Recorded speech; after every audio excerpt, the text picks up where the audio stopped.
Live from the city that never sleeps. 17 miles from Madison Square Garden, New York City. It's America at Night with Rich Valdez. America's favorite late-night talk program, featuring interesting guests from around the world and calls from across America. And now, here is your host, Rich Valdez.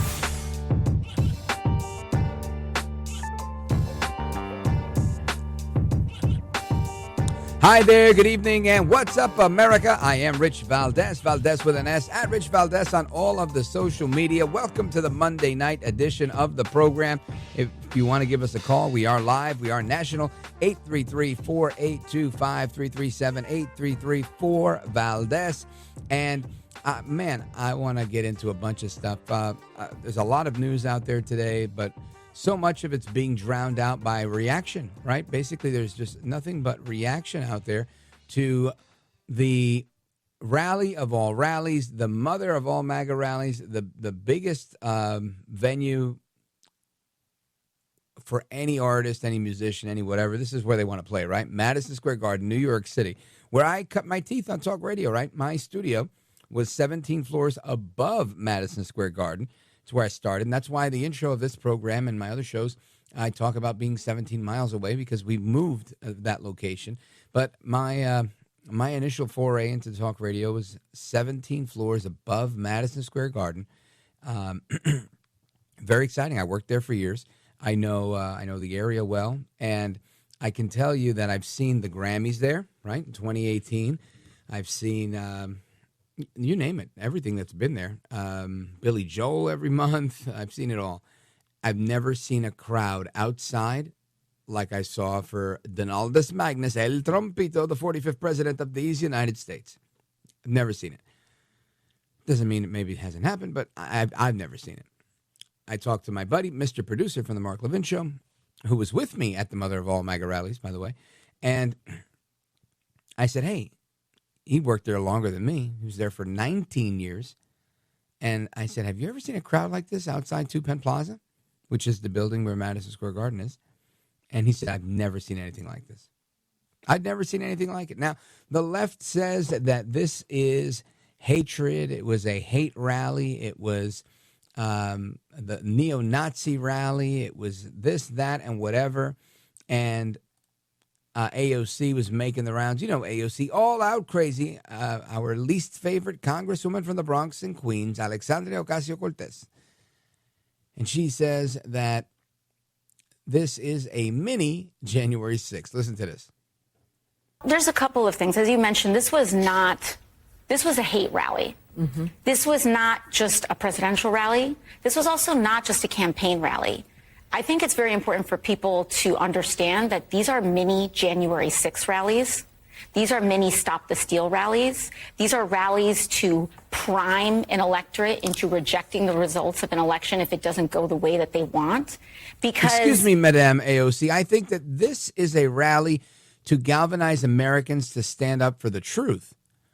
And if the truth is that there's some sort of irregularity like they found in Pennsylvania over the last 3 days, right? Did everybody miss that news where they found a bunch of stuff, or where they're burning ballots? Did you see that one? Earlier today, they're burning ballots. Why? Because they hear that Trump is in the lead. And if Trump is in the lead, let's burn the ballots. Or even the Washington Post today saying that there is serious implications for states that will count votes beyond Election Day, even if they're postmarked prior to Election Day. Meaning, this is it. This is it. So, you could say what you want. This is what the left does, right? They specialize in grievances. Whether it's the grievance over this joke. And listen, my family is from Puerto Rico. I've been Puerto Rican my whole life, right? Puerto Ricans are Americans. That's how that works. For anybody who didn't know that, that's how it works. We're born citizens. We have passports that are blue. That's how life is. And I can tell you, I was there and I heard this joke. And I don't want to gloss over AOC too quickly, but just to say that this is what they do. It's grievance after grievance after grievance. Oh, because you're a Nazi. Oh, because it's a hate. Oh, because it's you guys are trashing Puerto Ricans. Oh, because this and this and this, and everybody's crying. I'm going to talk about all that stuff in the few minutes that we have right now before the break, because I think it's important that we discuss it, number one. And number two, this stuff just is so far from the truth. Now, since I brought it up, I'm going to go ahead and play it for you. And you've probably heard it on the radio. There was a comedian. And this guy, I don't know if he's part of the LGBTQ community or fluid or not, but scrawny little guy, squeaky kind of voice. I'll be honest, I listened to some of what he had to say because he was like the opening act. He did come on shortly after the Star-Spangled Banner, the Pledge of Allegiance. Okay. He said a couple of things. A lot of it was funny, to be frank with you. And I want to be on the record saying I don't know this guy, Hinchcliffe. I was there. I heard some of his jokes. I thought some of them were funny. But by and large, he came across, even before the Puerto Rico joke, he came across as a pendejo. Right? He really struck me as perhaps, like me, a free speech absolutist, and that's why he was there. But he didn't strike me as somebody that was, politically aligned with MAGA. And likely why MAGA and Danielle Alvarez, senior advisor to President Trump in the campaign, had to say, look, this guy's jokes don't reflect the campaign or what we think.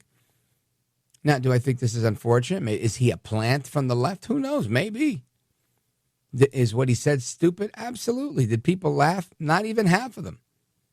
There was some boos. There was some groaning. There were people that maybe started to chuckle because they thought it was supposed to be funny. And, you're programmed to laugh. And then you're like, hold on. That wasn't funny. Right? There was a lot of that. A lot of people just, when you see and I was there, and I didn't even hear it, to be very frank with you. This wasn't something like he was commanding the audience's attention. And he makes a reference to it in the joke itself. He says, it's not easy coming up right after the Pledge of Allegiance. It's not the best comedy atmosphere. All that was true. People were moving about, still finding their seats. The people were still entering the arena. So a lot of people, there were people that were there with me that I went with that were like, did you hear that? I didn't hear that, because they'd gone to the bathroom. There was a lot of movement at that moment. This was not like when Rudy Giuliani took the stage, and we'll get to that a little bit later. But I want you to hear the joke that's in question from Mr. Hinchcliffe that goes by the name Kill Tony. Check this out. It is absolutely wild times. It really, really is. And, there's a lot going on. I don't know if you guys know this, but there's literally a floating island of garbage in the middle of the ocean right now. Yeah. I think it's called Puerto Rico. Oh, yeah. It really didn't go over well. And most people, I'm glad I didn't hear it. I would not have been like these people that take offense to everything. I don't have a chip on my shoulder. I really don't. I could take a joke just like I can give the jokes, right? I sit here all day and I come up with funny nicknames for people and I crack jokes on everybody. I'm not going to be the one that's thin-skinned and say, don't make fun of me. This is what we do. That's what free speech is all about. I get to make fun of you. You get to make fun of me. It's all good. I get it. The bigger issue, I think, is that it was stupid, and Kamala Harris happened to be making a play for Puerto Ricans in Pennsylvania. So, if anything, this is just bad in the strategic sense of things. Did Mr. Hinchcliffe know that? Was he working with Harris? I don't know. Who decided to invite this guy, Hinchcliffe? I don't know. There's so many guys. What's his name? Andrew Stein? Very funny guy. He would have been great there. There's a lot of great comedians that are conservative and support the conservative movement. I don't think this guy's one of them. But you can't win them all, and I get that. Again, maybe they wanted to make an appeal to the LGBTQ community. I think he might be gay. At least he appears to be. Somebody said he had a wife that's a model. Okay, maybe it's an interesting situation. I don't know. All I can tell you is kind of a scrawny-looking guy. I mean, he might be taller than me. I don't know. But he frail, squeaky kind of voice. Didn't seem, like he was really comfortable in the arena with the Trump supporters. But all that being said, it was extraordinarily clear to me that the jokes didn't reflect Trump, because the people that were there to say what they wanted to say. All right. And ultimately, they're going to say something and say, hey, look, here's my problem with America, and I think Trump is the solution to the problem. This guy was a comedian. They were, opening act to kind of smooth things over while people were taking their seats and whatnot. It was really quite a non-issue, but the media seemed to have glommed onto it. So I want to play a clip for you because among the many speakers like Elon Musk and, of course, El Trompito and J.D. Vance and Byron Donalds and the Hulkster Hulk Hogan. I mean, it was an amazing lineup. Melania Trump, Eric Trump, Lara Trump, Don Jr. Who else was there? I mean, there was just so many people. Rudy Giuliani, America's mayor, Alina Habba, so many of the people we've had on this program as well. Just really, really, really great lineup of speakers. Vivek Ramaswamy. And he was making the rounds on CNN this weekend. And guess what? They hit him with this whole Puerto Rico thing. And I think he handled it extraordinarily well. He was on with Brianna Keilar, who used to have a morning show on CNN. And maybe she still does. But she's not even American. At least she's not like a natural-born American. I think she's Australian. And I don't think she really gets the American system like the rest of us do. But either way, all that to the side. She asks a series of questions, and I think some of them okay questions, and the rest of them were kind of like, what are we talking about here, right? Are we actually listening to this guy and letting him respond, or do you just keep pushing the same question over and over? Listen to this. The Trump campaign press secretary, Carolyn Leavitt, on Fox earlier saying the joke doesn't reflect the views of President Trump or our campaign, specifically talking about the Puerto Rico joke. But also she said the crowd, they didn't mind. You were there. Did you mind? Look, the fact of the matter is I wasn't in the room when that joke was made, but I got to say, we got to take a step back and look at the double standards here, Brianna. Let's be really honest. George Lopez made a joke at Kamala Harris's rally over the weekend about all Mexicans being thieves. Are we attributing that comment to Kamala Harris or querying all of her proxies who are at that rally? No, we're not. So I think we need to all get off our high horses and acknowledge that a bad joke was told. It was bad because it wasn't very funny. The audience didn't find it funny. The guys told other funny jokes in other places. This wasn't one of them. But the media manufacturing of outrage out of this is really just a double standard when you look at the exact kind of jokes being told at the Kamala Harris rally over the weekend. And the fact is, if George Lopez had said that at the Donald Trump rally, if I may finish. You've seen a comedy show before? If I may finish, just to finish making the point, if the George Lopez joke had been told at the Donald Trump rally, you and I both know we'd be talking about that. But because it was at a Kamala Harris rally, we're not saying a word about it. And I think that that's just hypocritical. I think that if your comedian were Mexican-American, it might be different. I mean, you're familiar with, I'm assuming you've been to a comedy show. You're familiar with these things. If someone is of South Asian descent or they're Mexican-American and they tell a joke about the group from which they come from, things can land a little differently. And we heard these jokes. There is a group, certainly, that the comedian belongs to, and he didn't really joke about them that much. So I think that's something to note as well. The funny and most remarkable part about this is the audience didn't love the joke. They actually booed, and it says a lot about the audience's response to a bad joke. On the other hand, this is a comedian who roasted Tom Brady famously as well, so everybody knew he was a comedian. Let's also take a step back and ask what else was going on during this same rally, or focused on this early warm-up speakers. Frankly, most people didn't even know he was going to speak early on in the rally. The whole time, Tim Walz is doing a live stream, calling the people in Madison Square Garden Nazis. Where's the apology for that? I was in the room. I was there the entire time. There were multiple Israel flags held up in the audience, not exactly the material of a Nazi rally.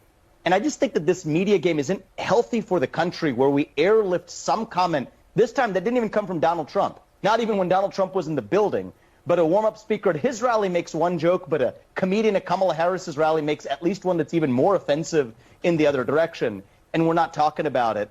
I think that we have to be able to really take seriously clear, what Donald Trump and Kamala Harris say versus jokes of some He comedian. made it in his own direction. Okay, she continues to double down and as if he's not even speaking, not acknowledging anything he said. But he said it, and he said it well, and I think he's 100% right. She wants to know, are you morally outraged? Is there a sense of righteous indignation flowing through your veins because they made this reprehensible bad joke that bombed, right? And again, you know, this guy's got to work it out until he figures out what the punchline is. There were some other jokes he made that were really great. I mean, there was one, I can't really recount it. Maybe we grab a clip of it. But basically about saying that, you know, Latinos like to have babies and they like to come into the country, look at the southern border. It was just a series of punchlines that made sense. And I did. And then he said, how many proud Latino Trump supporters? And then there was plenty in the room. And he was like, see, exactly. They're getting in. They're getting in. It was funny to me. I laughed. I thought it was funny. That was the intention of it, and it was funny. But again, that joke wasn't funny. When I did hear it, I didn't laugh. I think most people didn't laugh. He bombed that one. And he is a sort of edgy, dark kind of comic from what I could tell. That it didn't really match the vibe of the room. And, lesson learned, right? Duly noted, the Trump campaign put out their statement. But at the end of the day, this didn't come at the right time, right? That was the real bad part. The anti-Puerto Rican line, which really didn't even fit with the rest of the set. So I'd be curious to know why he included that in his set, and if it had anything to do with Kamala Harris doing what she was doing with courting Hispanic, in particular Puerto Rican voters in Pennsylvania. So I don't know, but I do know she ended up getting an endorsement from Bad Bunny, the superstar reggaeton singer out of Puerto Rico, and everybody was, hating Trump more than they normally do. I don't think that was a surprise for anybody, but I want to get some reaction to that from another Puerto Rican, not just me, Lee Smith, right? He's another Puerto Rican conservative.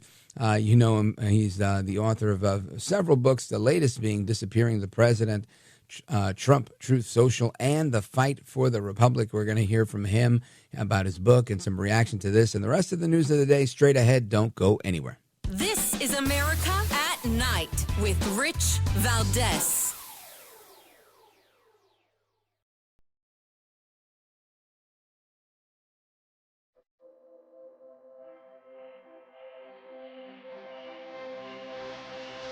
I want to listen to you, Rich, all the time. America at Night with Rich Valdez. We like jokes.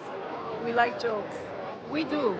And we understand the importance of a comedian having the freedom to push the envelope, because that's always been what has separated comedians from like everyday folks, right? Where they can push the envelope to either make you laugh or make you think or challenge you, right? But Pero, because obviously we're such proud Puerto Ricans, I will say that it is not a little floating pile of trash. This beautiful island filled with beautiful people that love the beautiful islands, and it's okay to have different opinions. That's what makes America great, that people could just have different opinions. So you know what?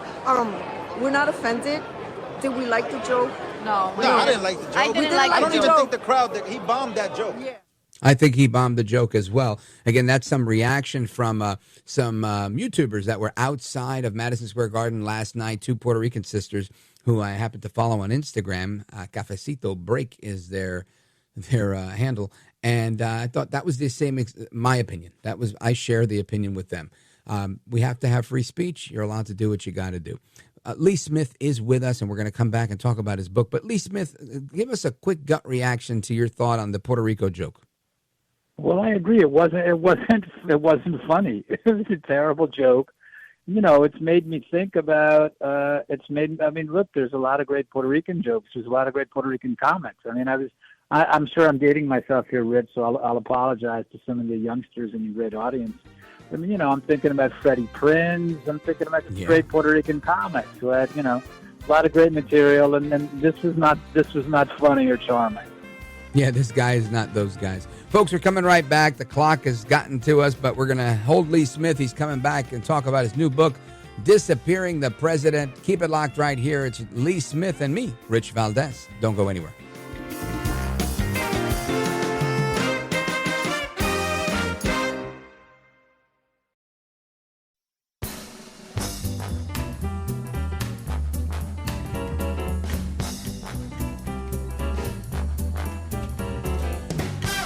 America at Night, your home for the best election coverage. The other side's got a lot of crazy endorsements. Swift, Eminem, Leo DiCaprio, Beyonce. Every day the Democratic Party looks more and more like a P. Diddy party. Okay. Okay, that's what you guys want. That, again, the comedian at the Trump rally yesterday with a joke that actually hit, right? And everybody laughed. And you kind of smelled that one coming. As I was sitting there, some of the people in my section were making the punchline for him as he was going down the laundry list of people. They're saying, that sounds like a Diddy event. So it did work. It did hit with the crowd, and he made this revelation, saying, "Oh wow, that's what you want," Clearly, the Puerto Rico joke was just in bad taste. Didn't even fit, right? But it's not the first time we've seen that type of ignorance. Now, I want to come back to our guest, Lee Smith, and we're going to talk about his brand new, amazing book that I recommend you get 2 copies of. The book is called Disappearing the President, Trump, Truth Social, and the Fight for the Republic. Lee Smith, I was at this rally yesterday, and it was an amazing time with a lot of our mutual friends. But when you hear this joke, this one, to me, I laughed at it. I thought it was a lot better. And I actually didn't hear the Puerto Rico part, even though I was in the room. What are your thoughts? Well, I saw some of his material today on Twitter, and I thought it was, I got to say, I'd never heard of him before. I don't follow comedy as closely as I used to. And seriously, Rich, when I was living in New York, I used to go to a lot of the comedy clubs all the time.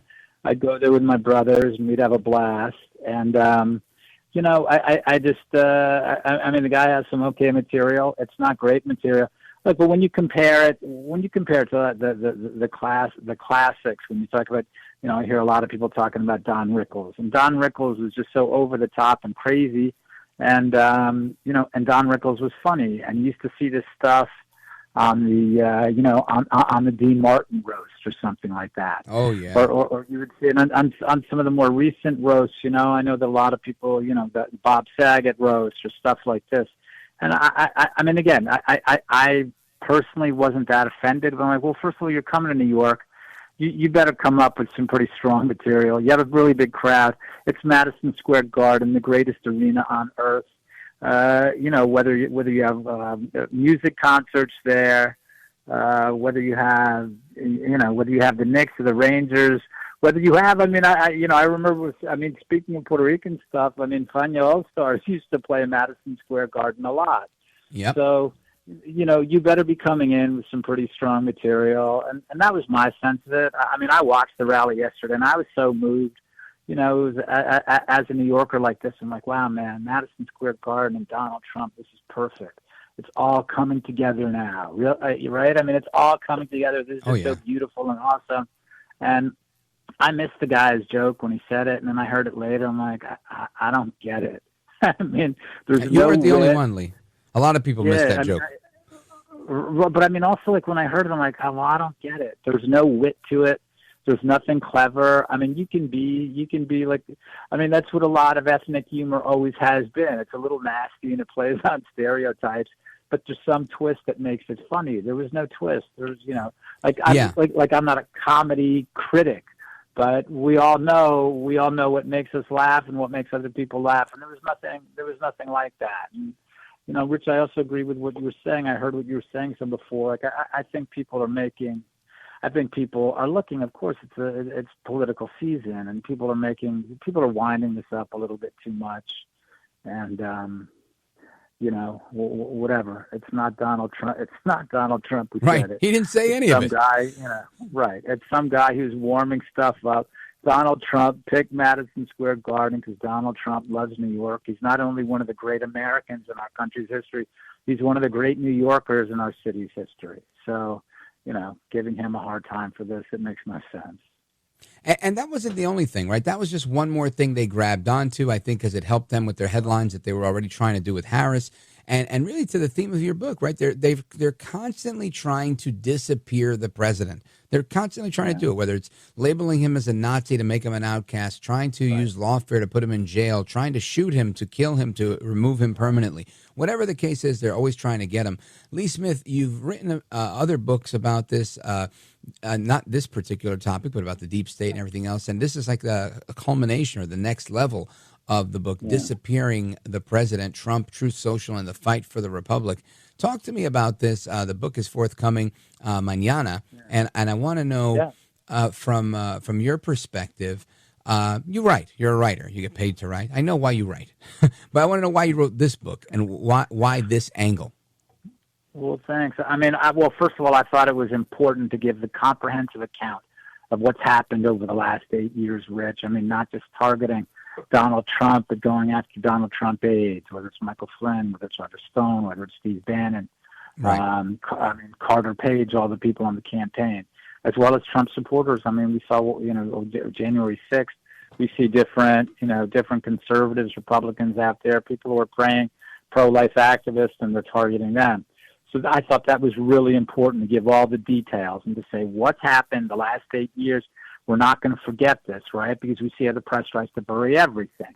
They try to bury the fact how the Democrats pushed lockdowns on all of our, on our great cities. They try to bury the fact that there have been 2 attempts on Donald Trump's life. So I had to make sure it's down there, that people can look at this and understand the details. They can remember the other really, I think, crucial part of the book, Rich, is that I say, look, it's not just the deep state. It's not just whatever we want to call it, the system, the swamp, Washington, D.C. I say there are actual people who are behind the Get Trump operation. And, in fact, it was Donald Trump himself who first identified who it is in a March 2017 tweet when he said, just found out that Barack Obama wiretapped me at Trump Tower. I remember that. It was that. Donald Trump, the first person who identified who was running the anti-Trump operation, and that's Barack Obama. And, Rich, I have to tell you, like going back and doing the research for this book, looking at who started the surveillance campaign, who started the censorship campaign, how did the election interference campaign start, how did the campaign of political violence start, and it's again, like I had a general sense, I had a good sense of it, but going back and doing the research and really digging it up, unearthing this material, it's really astonishing. Barack Obama is at the center of all of this. And look, we look at what's happened here when they pushed out Biden and moved in Kamala Harris. It's like Obama aides are all over the press saying, yeah, well, this is what Obama wants, this is what the 44th president wants. So I think that if Barack Obama and his aides are coming out openly now and saying, yes, it's Barack Obama running the show, if Barack Obama is waving his hand and saying, yeah, guys, it's me, I think it's time for us in the opposition to this terribly sinister and abusive regime, it's okay for us to say, yeah, it's Barack Obama and what I describe as his shadow network in the book. It's okay for us to identify it, and that's where our future fight is. Right? It's not against an amorphous entity known as the deep state. It's specific people fighting on behalf of specific causes and interests. So that's a really crucial part of the book. There's a protagonist, and that's Donald Trump, and there's an antagonist, and that's Barack Obama. Yeah, well, really well put, and I love it the way you've laid it out. And the reality is, Barack Obama comes from Chicago. The Daily Machine is something that was, infamous in political history, and he has created his own machine. And there's no question in my mind that he is the de facto political leader of the Democrats. In the same way, there's no question in my mind that Donald Trump is the de facto political leader of the Republicans. I think the difference being the Democrats are actually in power, so they should be embarrassed that it's not Joe Biden and it's not Kamala Harris, that it's still the president emeritus that pulls all the strings. But truth be told, even if there was another president and they were a Republican, I don't see Donald Trump becoming second fiddle to anybody. I think he really is the movement. So I get it in terms of politics and who has reach. The big difference here is that these guys are spying on people. They're playing dirty tricks. They do. I mean, you name it. I'm being extraordinarily generous here, right? They've done a lot of things that go beyond the line of being legal and moral and ethical. So I want to talk about that and the rest of what you lay out in the book when we come back. Folks, we're on with Lee Smith. Trivia for you guys. I always bring it up because I just think it's a great factoid. Lee Smith was born in Puerto Rico, and he's a longtime journalist who knows New York, he knows D.C., and he knows the deep state really well. The book is called Disappearing the President, Trump, Truth Social, and the Fight for the Republic. Pre-order it right now. It comes out tonight at midnight or tomorrow morning when it hits. Make sure you get it. Disappearing the President by Lee Smith. Keep it locked right here. I'm Rich Valdez. This is America at Night with Rich Valdez.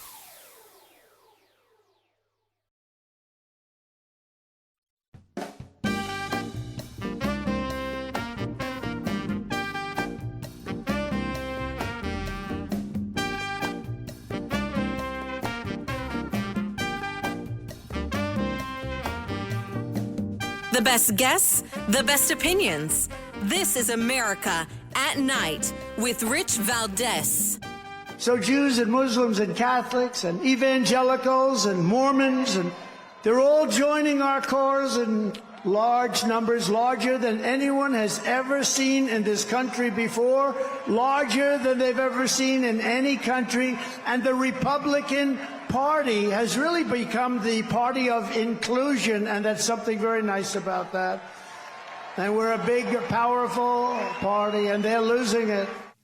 Of course, that is El Trompito Donaldus Magnus, the 45th president of these United States, at his rally at MSG yesterday. I was very happy to be there. It was a real honor. I enjoyed myself, and I'll tell you more about it a little bit later. But right now, I want to talk about what he said. And it sounded like the setup for a punchline, right? You know, Jews and Muslims, and, you know, right? You got a couple of Jews and Muslims walking to Madison Square Garden to meet with El Trompito. It sounds like a joke in the making, but the reality is, he talked about how they built the city, how they built America, how we get along, how people work hard. And it's that message that I think is resonating. And it's that same message that's trying to be extinguished by the left, by his critics. Lee Smith is our guest. He's the author of Disappearing the President, Trump, Truth Social, and the Fight for the Republic. Lee Smith, let's pick up where we left off. We were talking about the book. And tell us why the subtitle here, Trump, Truth Social, and the Fight for the Republic. Well, let me come in this to the back because, Rich, you know, just you playing that speech and listening to it, and I was just thinking, the both of us, especially as like native New Yorkers. I mean, I'm not, you know, I don't live in the city anymore. Family's out of the city now, but what a time to be alive. I mean, oh man. So, I mean, it's just like, I was just watching, and you're so lucky to have been there. I mean, that's something you'll be able to pass down generations. History. You know, just saying how you were there, you heard, just amazing. But I mean, and I got a sign and a hat. Americans. Oh, that's fantastic. But I mean, really, all of us as Americans to be living through this amazing time. And so, look, the book is partly about. Right, I explained what the book is about. It's about the 8-year operation against Trump. It's about who's driving it, Barack Obama. But believe it or not, it's an optimistic story. And that's kind of what you see that in the cover, because the cover is a picture from the Butler rally when Donald Trump gets off the ground and he's waving his fist in the air and he said, fight, fight, fight. Right. So we look at what this campaign is about. And this is one of the things that really moved me to write it and to talk about this book and to talk with other Americans, you know, not just about the book, but about what's happening at this particular moment. Look at the optimism, that how Elon Musk and Robert F. Kennedy Jr. have joined forces with Donald Trump. And they're talking about things that a lot of people haven't thought about. Like my wife knows a lot about this. She, you know, was raising a child. So she talks about the seed oil. She talks about how we need to improve our food. So much of our food is junk, right? So she knows about that. We hear Elon Musk talking about, you know, efficiency, entrepreneurship, creativity, ingenuity. And it's just such an amazingly exciting time that all these amazing people with remarkable energies have joined forces with Donald Trump. And so for all the stuff that's been going on, all the bad stuff that's been going on for the last 8 years as they've been targeting Donald Trump aides and supporters, we're looking across that, you know, we're looking across what? We're looking across that bridge.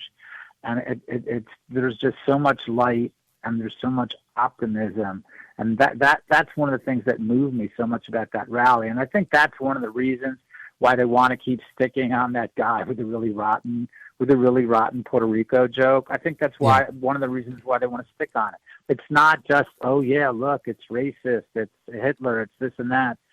I think what they want to do is that they want to strip the life and the light out of not just Donald Trump's campaign, but out of Americans who've been enlivened and been inspired by the campaign. So whatever they can do to focus on something rotten and something negative and something that, you know, something that stinks like a rotten egg, like that joke, they'll focus on that instead of having to deal with, again, how much life and light there is in that campaign. And there is for all of Americans right now, just, you know, just looking at the sunrise. Amen to that. Lee Smith, I want you to let everybody know how they could follow you, how they keep up with your articles, and where they go to get a copy of the book. Thanks, Rich. Well, they can get it directly, Disappearing the President, Trump, Truth Social, and the Fight for the Republic, directly from EncounterBooks.com. Of course, also, big day tomorrow, the release date from Amazon, and that's for a lot of people who can pick up their books. So it's available now. They can pre-order, and tomorrow's big release from Amazon. And I just wanted to thank you so much, Rich, for inviting me on the eve of the release of my new book. So happy God to bless do you, it, man. brother. Thanks so much. Thank you. Yeah, I want to make sure you do well. I think you have a great message, and people are going to enjoy reading the book. If I didn't think it was worth it, I wouldn't talk about it. Folks, the book is Disappearing the President, Trump, Truth Social, and the Fight for the Republic.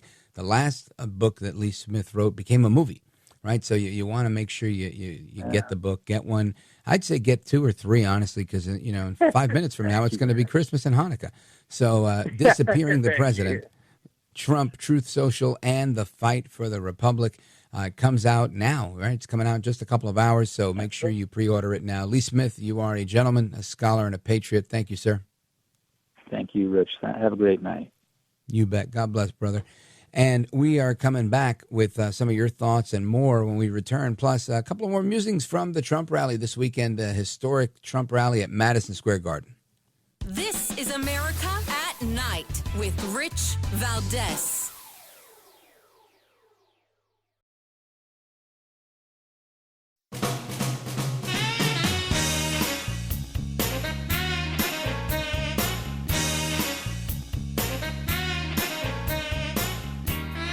This is America. This is Night. This is Rich Valdez. All right, amigos, welcome back, familia. We continue with your calls and more. We're talking about the Trump rally and everything else that's going on in America at night. The phone number is 833-482-5337, 833-4-VALDEZ. And let us continue. I want to go to Nick in Chicago, Illinois, WLS. Go for it. Yeah, thank you. I'll make it fast. Earlier today on the live show, Mark Levin, either he or during the news, they said that the comedians had to submit in writing what material they would be saying, and that it would appear on a teleprompter, and that this comedian who made that Puerto Rican joke, which is very inappropriate, but he ad-libbed it. He just brought it up on his own, and I have some questions in my mind, about him and him his doing that. So that's all I want to say. It's just questionable to me. Nick, it doesn't surprise me. I appreciate the thought. And let me tell you, I was there, like I said, and I didn't hear it. And again, I was distracted. It wasn't like this guy was a main event and people were really paying attention. But I can tell you that even if I've re-listened to the audio since and watched the videos, it doesn't fit with the routine. It doesn't fit. Puerto Ricans are Americans. I think that's the biggest part.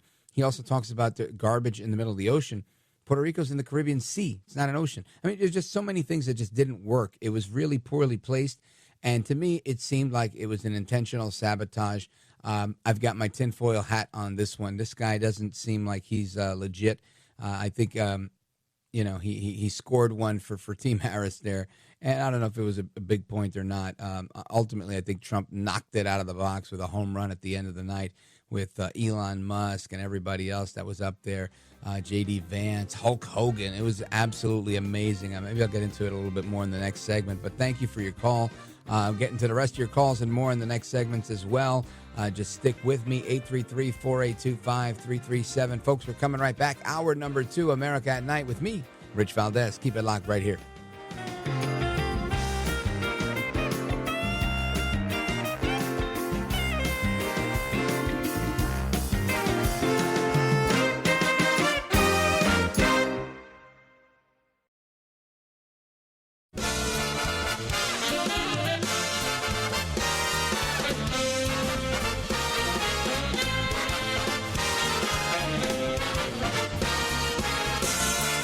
Live from the city that never sleeps. 17 miles from Madison Square Garden, New York City. It's America at Night with Rich Valdez, America's favorite late-night talk program, featuring interesting guests from around the world and calls from across America. And now, here is your host, Rich Valdez.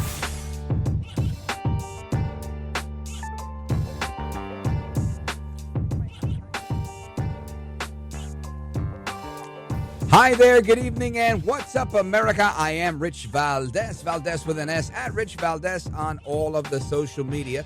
Welcome to hour number 2 of the program. We're live, we're national, it's Monday night, and we're talking about all of the news of the day. Of course, the big news for me was the Trump rally in Madison Square Garden just yesterday. I had the opportunity to be there. It was really, really exciting. Our phone number, by the way, if you want to join us, 833-482-5337, 833-4-Valdez, and I also wanted to give a big shout out, by the way, before we move any forward, to Sergio Gore and all the great people from Winning Team Publications. That's the publishing company that Trump owns. They were outstanding over the weekend as well. And I had a great time. Bumped into a lot of people. I saw Roger Stone over the weekend. Rod Blagojevich, was rubbing elbows with him for a little bit. What an interesting guy. He's interested in coming on the show, and I'm really looking forward to having a really good interview with him as well. We've also, in the suite next to the one I was in, Marjorie Taylor Greene was there. I didn't get a chance to say hello, but she seemed to be having a really, really good time enjoying the rally. In the suite I was in, we had United States Senator Tommy Tuberville, really nice guy, very, very, just a genuinely good guy, real nice guy. And there was a bunch of other people. I'll get into a little bit more of that later. But massive crowds outside of Madison Square Garden. When I left right before Trump wrapped up with his, we need to make America strong again, that part. And I said, let me get out of here so we can, because I'd parked right by the garden and I want to get stuck. And when I got outside, to my surprise, there were thousands of people in these pens. It looked like Times Square on New Year's Eve, but there was still some street traffic, so the pens weren't as wide, but thousands of people from, I'd say, 28th Street to 34th or 35th Street for blocks, and around the block as well, from 6th Avenue, I guess probably from 7th Avenue to 8th Avenue, just all over the place, people everywhere, and the big screens outside of the garden, and people, all walks of life, just pausing to watch Trump's speech. And it was the very tail end of it. And there were still thousands of people there. And those are the people that couldn't get in because they got there too late. So, again, just really an impressive show of how strong this movement is, the momentum that has been gained, how effective the message is. And I love whenever, something goes down with Trump or the Trump people, where, there's a big rally or something. Right away, if I say something positive, right away people go, he hates you, right? You're on the chopping block. That you're Hispanic. I mean, it's just amazing how just, I'm going to go with how stupid people are. They really are. People, and they presume me to be stupid, right? They presume that I don't know what's in my best interest. They presume that I need them, usually some white liberal, to tell me why I'm erring in my ways. I don't tell them why they're erring in their ways. I tell everybody, right? I make my statements generally on the radio. I don't pick people out and say, because you're a white liberal, you probably have a penchant for Harris. I don't do that stuff. I just say, this is what I think. I think what you think is wrong. Here's why. Just always very interesting to see the commentary that comes my way. Anyway, I want to get some of your commentary on these things as well. We're going to get into a conversation, by the way. Robert F. Kennedy was there. Tulsi Gabbard was there. And, Robert F. Kennedy's always talking about making America healthy again. And I want to talk about healthcare in America, the potential for another vaccine issue, another potential for another lockdown, another pandemic, if you will. We're going to do all of that with Dr. Stella Immanuel. I'm sure you remember her from back in the COVID days. She has a brand new book as well. I want to talk a little bit about that. So she'll join us in a little bit as well. But before we do that, I want to go to Roger calling us from Rutland, Vermont on WVMT. Roger, go right ahead. Listening to Mr. Smith and talking about the quiet influence of the former President Obama brings to mind what stuff I've been obvious to me for years. But let's do the math. According to his biography, I believe he was around 3 years old when his dad up and left he and his mother and went to be a revolutionary in Africa. I forget if it was Kenya or which country. This is Obama's dad? Obama. Yeah. You know how incredibly devastating that is to virtually any little kid? And at that age, they're kind of self-centered. A lot of times they'll figure, what I must have done something terrible. Sure. Daddy Yeah, left. it's like divorce or any other type of separation. Kids tend to always kind of own those things, Roger. Yeah, I think you're right. It's a traumatic experience. Kids need their dads. Little girls need their dads. Little boys need their dads. Women need their husbands. And I think families are interdependent. They all need each other in order to thrive and to be the best that they can be. And clearly, this is one of the strengths that every society has is the nuclear family. And, of course, one of the best ways to start dissolving the strength of a society is to try and dissolve the nuclear family, normalizing the idea that it's not what we need, normalizing that the family is not the cornerstone of society. And as we've done that over the last couple of decades, and that's what I can see, those that are older than me have seen this happening for a longer time. It really is a shame to see how we've progressed, or I should say digressed, with a lot of this stuff. But you bring up an excellent point.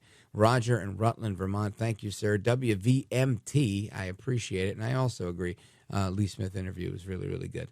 And let's see, can I get somebody else in? Let me get Jerome in. Jerome, I have a hard break of like a minute to go. But Jerome in Charleston, WTMA, go for it, brother.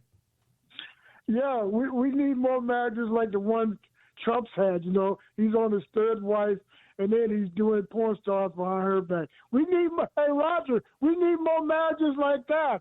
That's what America's all about. Jerome, Stormy Daniels said in a deposition that what she said wasn't accurate. And did you know Stormy Daniels now owes Trump, I don't know, something close to $1 million, like $800,000, because he sued her and he won.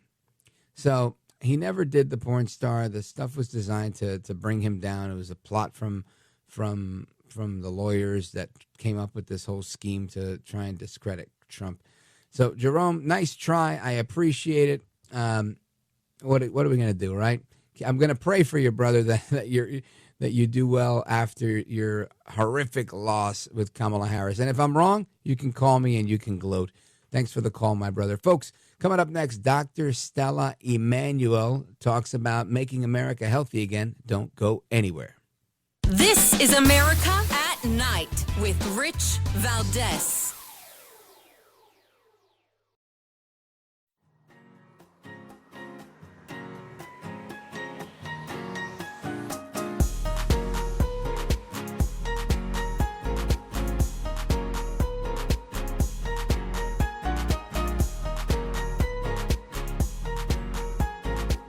The best guests, the best opinions. This is America at Night with Rich Valdez. Do you think the American public should listen to America's brightest and best doctors and scientists, or instead listen to podcasters, conspiracy theorists, and unhinged Facebook memes? Listening to people who you just described is going to do nothing but harm people, because they will deprive themselves of life-saving interventions, which has happened.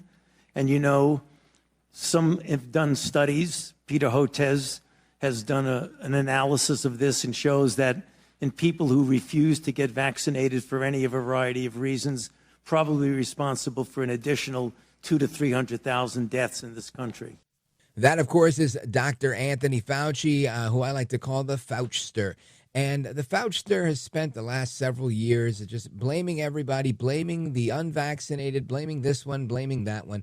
and telling one, in my opinion, one lie after another. And here we are. He's testifying before Congress. That was some file tape from over the summer. But he's been a broken record, and he's been flip-flopping as well. But it's never really anything really good that he has to say. Now, I don't know if you guys remember, but back during the COVID pandemic, there were a group of doctors, America's frontline doctors, that were out there, and they were taking a lot of heat, but they were doing the right thing, right? They were telling the truth, talking about how hydroxychloroquine was an effective treatment, how the vaccination was not the most important thing for young people, right? It was something that certain old and at-risk people needed, and moreover, that we had to be careful about some of these vaccines because they were only authorized for emergency use. So there was a lot of warnings, but the silent treatment ensued, right? People were getting shut down. People were being silenced and censored, and all sorts of things were going on. And one of those doctors was Dr. Stella Immanuel. She's from Cameroon, and she's an American physician currently practicing in Houston, Texas. And she did general medicine in Nigeria, migrated to America to complete residency, and became a licensed physician here. She's been in the forefront of advocating for early treatment of COVID-19 patients with hydroxychloroquine and ivermectin since treating patients back in 2020 with COVID-19. And she's had tremendous success with it. Now, she has a new book that she's written because apparently not enough people listen to her. And she's here to tell us the truth. She's a physician. She's an author. She's a minister as well. Dr. Stella Immanuel, welcome. Oh, I am so honored to be here today talking with you, Rich. It's always an honor to come out and talk about the truth of what's going on in our world right now, and hope that you wake up a few people so that they don't get caught up in the medical industrial complex and the level of evil that has been unleashed on humanity. So, yeah, in 2020, when we came out and said that hydroxychloroquine and ivermectin worked, it was it was just crazy to see that COVID was treatable and they were allowing people to die. And you won't believe it, till today, the government has not changed its stance on hydroxychloroquine and ivermectin. The hospitals have not changed their protocols. Many doctors still don't agree to prescribe it. Many pharmacies still refuse to fill it. Many doctors are still being threatened when they try to treat patients with hydroxychloroquine and ivermectin. Until today, people are still getting sick from COVID, and they are just encouraging people to get more boosters as different strains of COVID come through. And not the worst part about this right now is that they are turning all other vaccines to the same mRNA, the messenger RNA vaccine, which is or messenger RNA jab, which I think it's not really a vaccine, it's gene therapy. And they are actually encouraging it right now for childhood vaccines, flu shots. They are trying to push it in other nations, malaria shots. So the bottom line is that they want every single human being to have an mRNA shot in their body. And it has Dr. nothing Stella, to do with disease. Yeah. Yeah. No, I agree with you. And it's funny that you say that. Just last week, we had Dr. Robert Malone on talking about the mRNA technology and how he was warning against it, and he was part of the team that developed that technology. And it's scary to think that the government will do whatever they want in the name of the almighty dollar. I think a lot of people don't realize how real that is. You being on the inside, what's your view of, I'm going to say your colleagues that are many of them being threatened? And I know that because they've called me personally, and they've told me our board certification entity has told us if we don't play ball, they're going to pull our boards. This is a pretty scary idea. I don't remember a time in American history where this has happened. Do you know more than I do? No. And I mean, I've lived in this country for about 32 years, and this is not even medicine. I would tell people that this is bigger than money. It's not about money, really. I think it's way bigger than money. Yes, they are making some money along the line, but I think I always say that COVID was a Trojan horse for the vaccine, and the vaccine is a Trojan horse for transhumanism and Human 2.0. They have an agenda, the Agenda 2030, when they want all human beings to be controlled and monitored. If you listen to Yuval Harari Noah, who, like Bill Gates, Barack Obama, and everybody listens to, he says that with the technology that he's putting together, COVID was a time when humanity accepted surveillance and accepted for surveillance to go under the skin. If you listen to people like even Elon Musk that wants to put a Neuralink in our bodies, they all talk about mRNA being what opens creates that level so that they can bring transhumanism and actually just, genetic modification. You listen to Klaus Schwab. Klaus Schwab says in the fourth industrial revolution, it is not what you do that will change. It is who you are if you take gene editing. The CEO of Moderna, Tyrzak, said the mRNA vaccine is like hacking the software of life and introducing a code. It is a technology. It is not a vaccine. So this is what humanity is facing. And to show that this is so evil, despite all the side effects, despite the turbo cancers, despite the blood clots, despite the early deaths, despite the infertility, and just so much evil that has happened. And despite the fact that those that have taken the vaccine, they still catch COVID and they get sick and they get repeated COVID all over and over. Despite all that, somehow the government, the medical industrial complex, they are sticking their head in the sand and saying, we don't see that, we don't know that. Even though everybody knows that people are dying, people know that people are having vaccine injury, people know that cancers, just everything is gone haywire in the medical complex. Just the excess deaths are just everywhere. Even embalmers pulling rubbery stuff in people's blood that took the vaccine.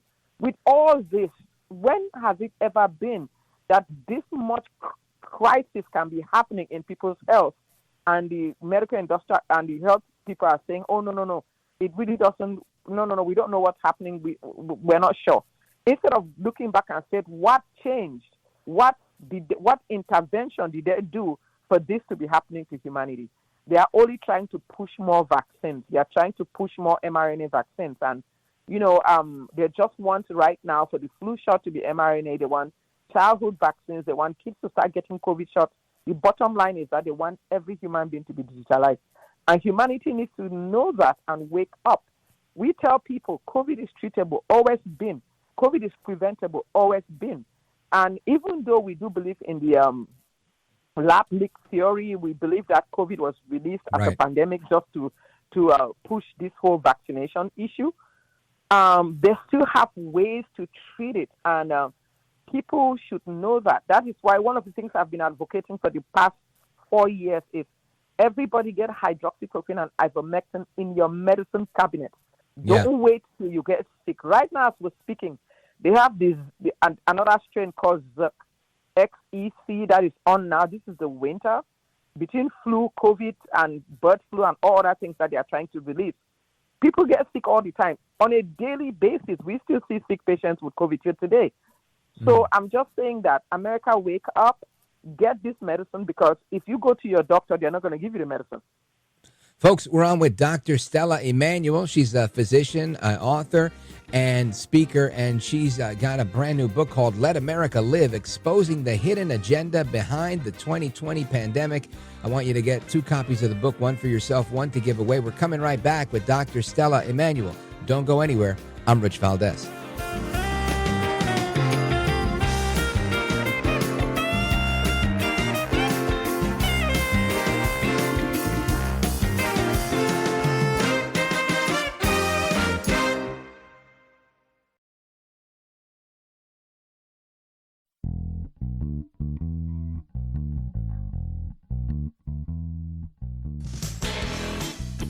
Well, thank you, Rich, and thank you for everything. I know you very well, and I listen, but I have a lot of people that listen, and they love your show, and I appreciate it very much. America at Night with Rich Valdez. All right, amigos, welcome back, familia. We continue our discussion with Dr. Stella Immanuel. DrStellaMD.com is the website. The book is Let America Live, Exposing the Hidden Agenda Behind the 2020 Pandemic. And Dr. Stella Immanuel, you just said something that I thought was interesting. It's not a topic that you hear too much about, but you mentioned that using the messenger RNA vaccine technology was the opening of the door to transhumanism. This is something I think a lot of people aren't familiar with. We've only had very limited discussions on this program about that. Tell us what we need to know about transhumanism. Yeah, They did a study in Sweden, in Malmö, Sweden, and they found out that that the mRNA vaccine actually reverse transcribes and actually installs DNA in the human genome. If you listen, when sometimes it's good to listen to what the elites are saying, like Bill Gates, Klaus Schwab, Yuval Noah, and the CEO of Moderna, CEO of Pfizer. If you listen to what they are saying, because a lot of the time we don't hear what these people are saying. In fact, there are even things that came out of DARPA that is even telling us that this vaccine was created. This mRNA vaccine is actually for gene therapy. Yuval Noah said it. Klaus Schwab, who is the head of the World Economic Forum, who are the people that are pushing this craziness in the world, they have says this, and you can just Google this and you can see this all over the thing. But here is the issue. An mRNA vaccine is not a true vaccine. It used to be vaccines. You took a little bit of the bug or the virus or bacteria, you inject it, you kill it, or you take a piece of it, you inject it in the human body. Then the human body causes an inflammation. Then it remembers, and it installs memory cells in your body, so that when next that virus or bacteria enters into your system, it remembers it and then it attacks it. But this is not what the COVID mRNA vaccine is. In the COVID mRNA vaccine, they actually installed a code into your body to produce the spike protein, which is what actually causes disease in COVID. When they put that mRNA in your body, it tells your DNA to begin to produce the spike protein. So their whole idea is that if you produce spike protein, and then you produce immunity against it. But there's no off switch. And this spike protein that is being produced is entering into all parts of the body that usual vaccines don't really transmit into, like it crosses the blood-brain barrier, the placenta barrier, and all that good stuff. So because of that, it is now getting into places that it shouldn't get into and causes inflammation and causing blood clots in the endothelial lining of your blood vessels, so that it can throw clots everywhere. So this stuff is killing people in the fact that it's mRNA. But of course, it's also introducing a code in your genome, changing you from just being human to being transhuman. And they have an Agenda 2030. If nobody knows about it, go online, Google it to the World Economic Forum and look at the Agenda 2030. They want all of us to get to a place where we can be monitored and everything we do monitored, and they can inject things into our body to monitor us. In fact, right now, last year, Elon Musk was given an FDA approval to put a Neuralink in our bodies that they can be able to monitor. You know what I'm saying? So they are in your brain. Yes, in your brain. They are planning this crazy stuff. And if you look at it, I'm a minister of the gospel. If you look at it, it's really biblical, because if you go into scripture, in Revelation 13, verse 14, it talks, verse 16, 18, it talks about a time when you're not going to be able to buy or sell except you take the mark of the beast, which is going to be a kind of currency. Everybody's talking right now about digitalization. You can Google any country and put digital ID. You'll find out that they are trying to inject babies with digital ID all over the world. So they have a goal by 2025 for all countries to be digitalized. Basically, they want to monitor every single one of us. So COVID, all the pandemics and the cyber attacks and all the things that they are doing is just to make sure that humanity accepts this digitalization and monitoring and transhumanism. So that is the bottom line of this. So it will affect our health. Our food supply is being affected. And, even cyber attacks, all kinds of things are being done to produce disruptive events so that we can accept surveillance. We can accept Doctor, that there is surveillance, yes. Yeah, the gentleman you're referring to, the scientist that works with Klaus Schwab at the World Economic Forum, Yuval Noah Harari. This man is not only a heretic, but he's like a mad scientist. The things that he talks about godlessness and people are machines and we can control people, it's a really sick type of thinking he has. But you need to listen to what he's saying and take him seriously. So what we do is that we're telling humanity, be prepared. Make sure, things you cannot just walk up to your doctor and say, give me hydroxychloroquine, ivermectin, and they'll give it to you. Most of these viruses, they are RNA viruses, like all this bird flu. Now they're talking about bird flu, COVID, dengue, all kinds of viruses. Right. Usually, most of these things, zinc can treat it, hydroxychloroquine and ivermectin can treat it, but you're not going to get it from your doctor. So what we did for the American people is that we set up telemedicine in all 50 states. You have to go to our website, do a telemedicine appointment. We will send your prescription to one of our mom and pop pharmacies. We're not going to call it to What is the website for that? drstellamd.com, drstellamd.com. So if you go there, you make a telemedicine. Yes, drstellamd.com. You make an appointment. Doc, I want to pause you right there just to make sure everybody gets the website. drstellamd.com if you want to get your hands on the ivermectin and the hydroxychloroquine. And Doc, stick with me for just a couple more minutes. We're going to come right back. I want to make sure everybody knows where they can get a copy of your book. Folks, we're coming right back with Dr. Stella Immanuel, the author of Let America Live. Make sure you get a copy now. This is America at Night with Rich Valdez. Call now, 833-4-VALDEZ. That's 833-482-5337. 833-4-VALDEZ. That's Valdez with an S.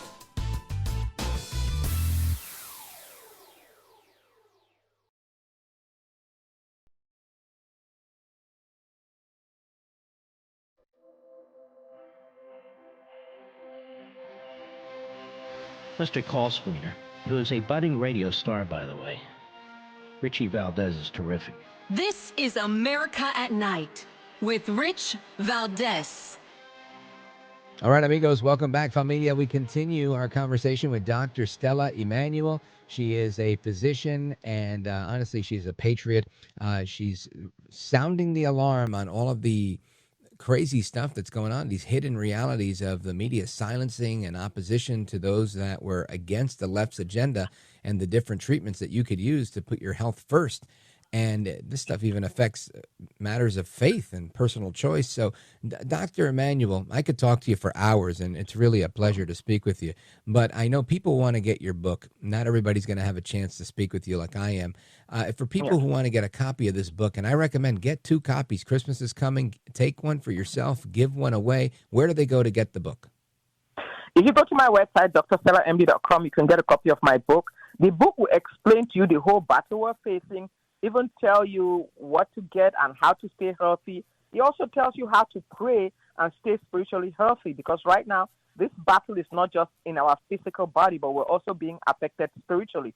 So if you go to drstellamd.com, you can get my book, make a telemedicine appointment, get hydroxychloroquine and ivermectin in your medicine cabinet.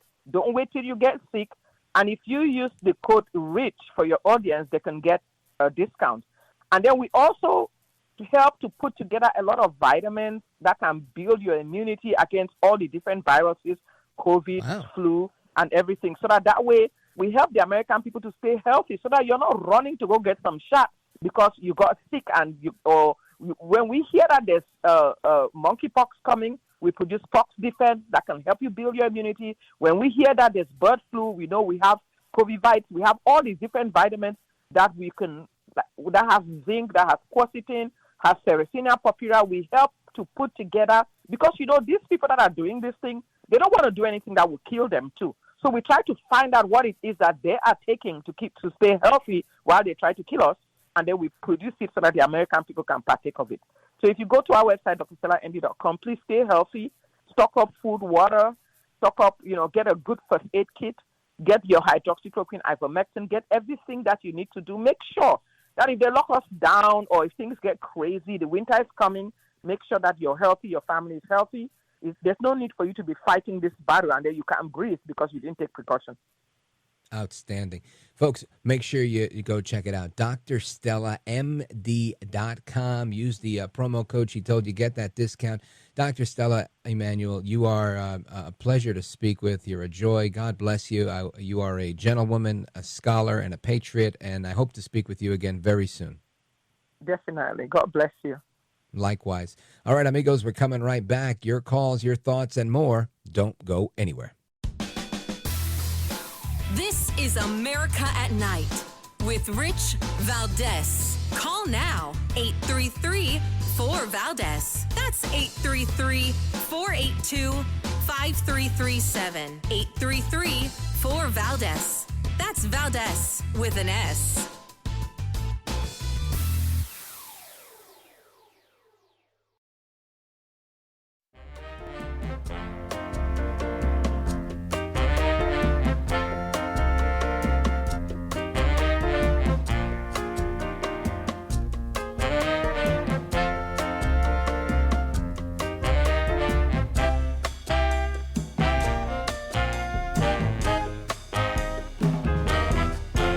America at Night, your home for the best election coverage.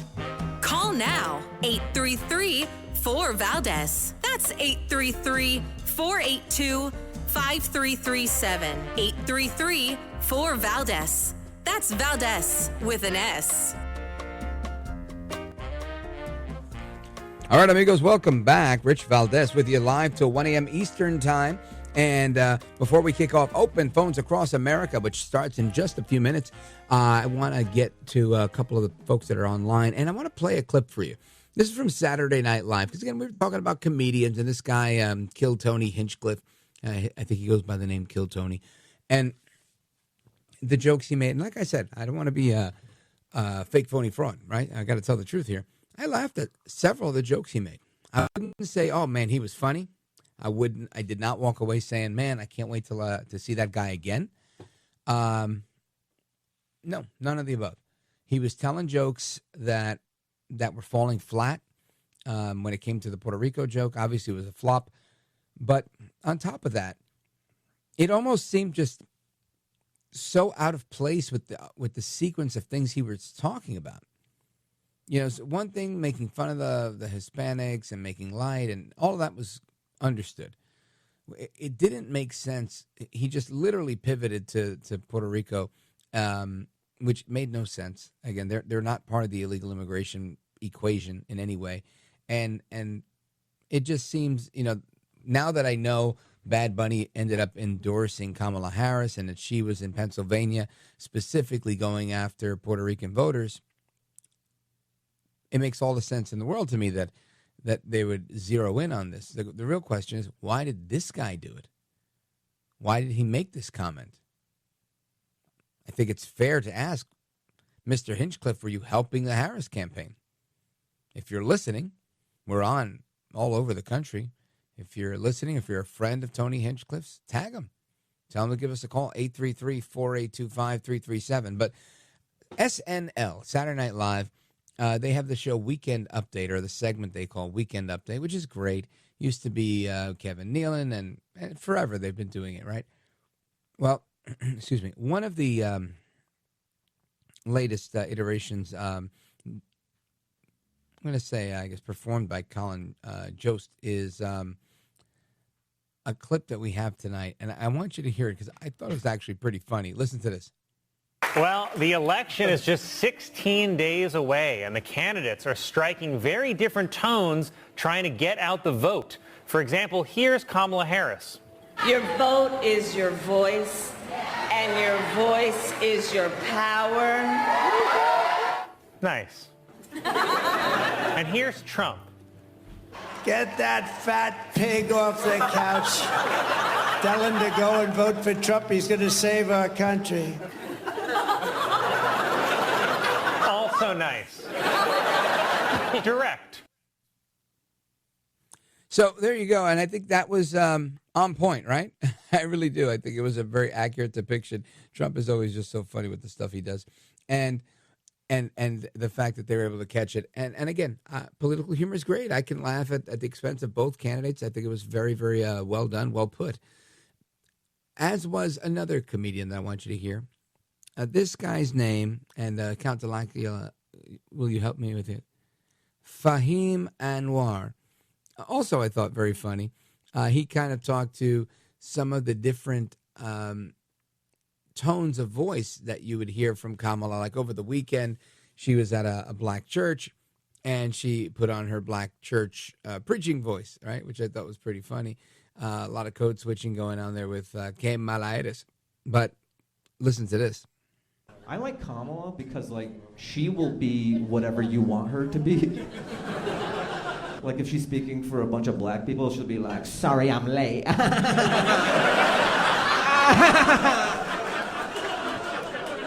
Yeah. You know I be running now, a black people town. And if she's speaking for a bunch of Jamaicans, she'll be like, hear me now. I'll be the best president if you vote for me. Pro. Pro, welcome to Jam Rock. If she's speaking to like a bunch of Indian people, she'll be like, I will be very good president. I will be the best president. I thought that was great. I always appreciate a good joke. I really do. I think laughter is the best medicine.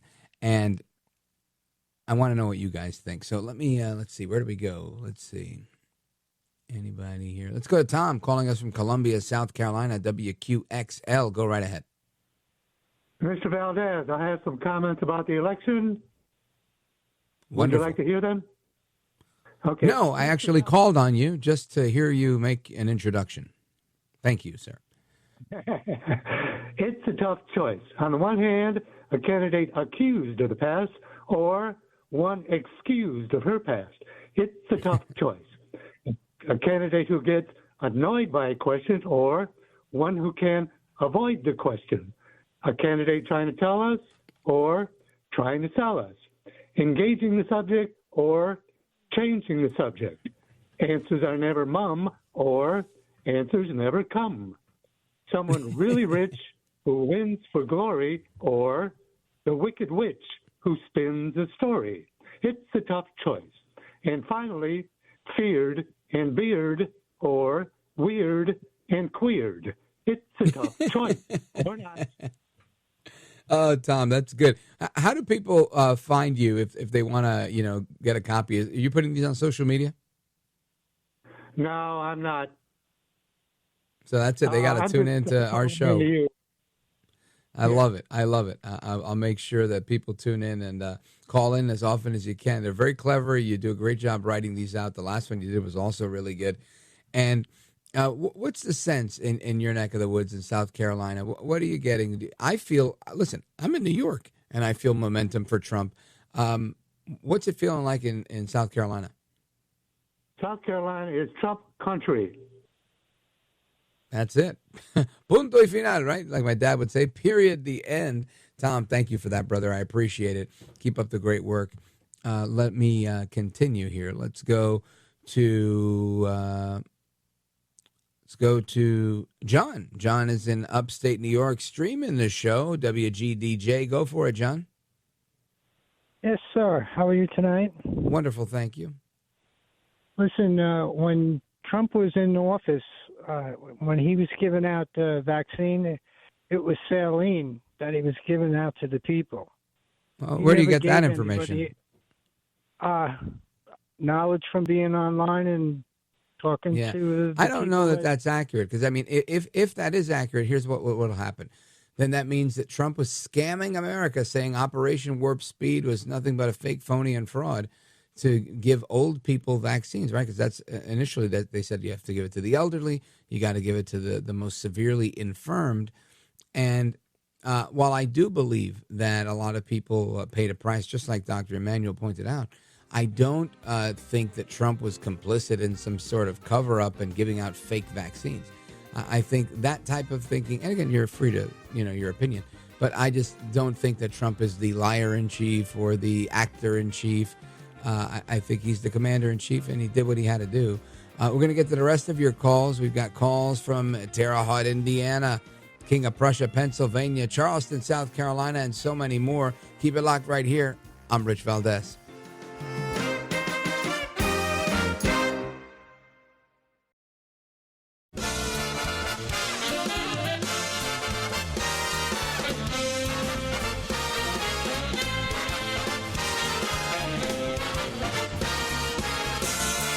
Live from the city that never sleeps. 17 miles from Madison Square Garden, New York City. It's America at Night with Rich Valdez. America's favorite late-night talk program featuring interesting guests from around the world and calls from across America. And now, here is your host, Rich Valdez.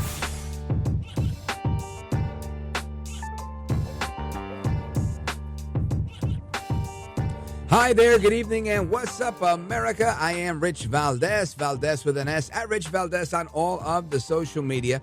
Welcome to the Monday night edition of the program. This is the third hour of the show. We call it Open Phones Across America. Thanks for tuning in for this third hour of the show. Our phone number, 833-482-5337, 833-4-Valdez. And tonight we've been talking about everything that's going on in America at night. And a lot to discuss, like usual, right? And Mondays are always a great night because there's always so much to talk about. To recap the weekend, it's election year, and now we're 8 days away from Election Day, 7 days tomorrow. That's exciting. And I just think that's terrific. I, for one, can't wait. I can't wait for Election Day. Win, lose, or draw, right? I can't wait. Now, I do believe some states are going to delay their counting and whatnot. That's nothing new, right? I think we've had that in the last several elections. What is on everybody's mind is, who's going to walk away with this thing? And, like the analyst from Newsmax, Mark Halperin, said, if the momentum for Trump keeps up the way the early voting has been showing, we'll know who's president by noon on Election Day. I love that. And I'm going to hold on to it. I'm not saying it wasn't a prediction. It was just, an observation he made. But I love it. I love it. That would be great. That means I could come in here, polls are closing at 9, and I could say, well, folks, it was a landslide. Trump won 50 out of 50 or 49 out of 50 states. I mean, come on. That would be so much fun. And I think we're well primed for that, right? He's got the richest man in the world running around, bouncing around the stage in between building electric cars and putting chips in people's brains and launching rocket ships. Those are just some of the things Elon Musk does. He's out there, wearing the coolest MAGA hat ever. By the way, I got a cool MAGA hat at the rally yesterday at Madison Square Garden. It's gray with black lettering, but Musk has the black MAGA hat with the gray lettering. Now, I'm sure you can get it online, but I was hoping to see if they had it at the rally, and they did not, and that was a little bit of a bummer. But I want to get your thoughts on everything we've talked about tonight. We've talked about making America healthy again. That's one of the initiatives of Robert F. Kennedy Jr., who's a big proponent of individual freedom when it comes to medical choices and vaccines in particular. And he's been a leader on that. We also had Dr. Stella Immanuel on tonight, echoing a lot of those concerns and validating them because it's a legit thing. And I stopped giving my kids vaccines once they were 11 years old. I was like, that's enough. Because every time I went to the doctors, another story. Oh, what about this? And what didn't end. Then they're trying to give them to me. They were trying to give them to my old man, God rest his soul. Everybody, they were trying to give you vaccines for everything. I'm just not interested. I feel very healthy. That's all I could say. Anyway, I want to go into that. The left has gone into overdrive with this Nazi rhetoric. And I want to get into this before I get to your calls. And I see the calls, and stick with me. I'm going to get right to you.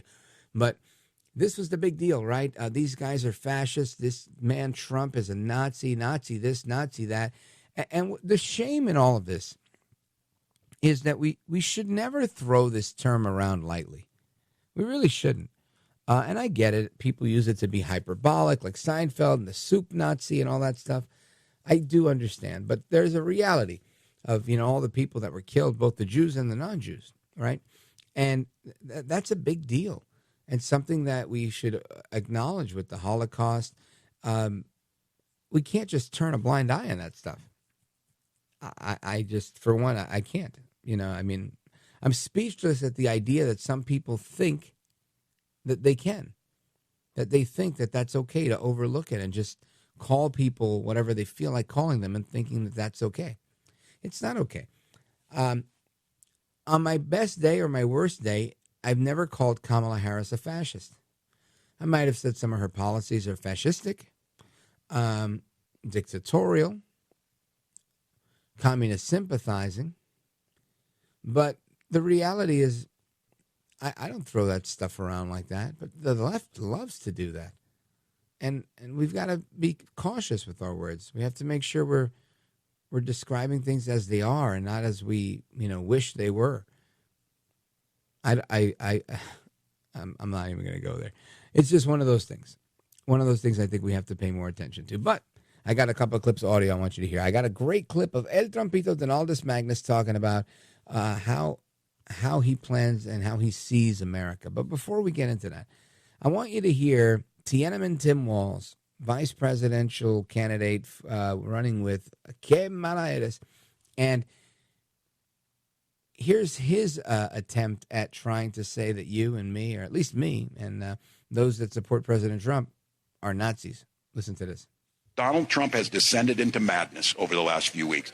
And I think some of you don't miss on this. Go do your Google on this. Donald Trump's got this big rally going at Madison Square Garden. There's a direct parallel to a big rally that happened in the mid-1930s at Madison Square Garden. And don't think that he doesn't know for 1 second exactly what they're doing there. Yeah, I think he knows exactly what they're doing there. Now, what was he doing there? Well, why don't we let Trump explain what he was doing there? Check this out. But this is the city where I was born and raised, and this is the town that taught me that Americans can do anything when they want to. So no matter our differences, when we work together, there is nothing that we cannot achieve.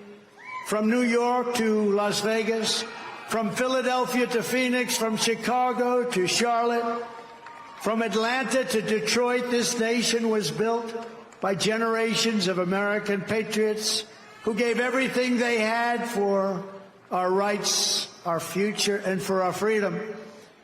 Through freezing cold winters and hot, scorching summers, through storms and setbacks and conflicts and danger, our American ancestors pushed onward, marched forward, and overcame every single obstacle that stood in their way.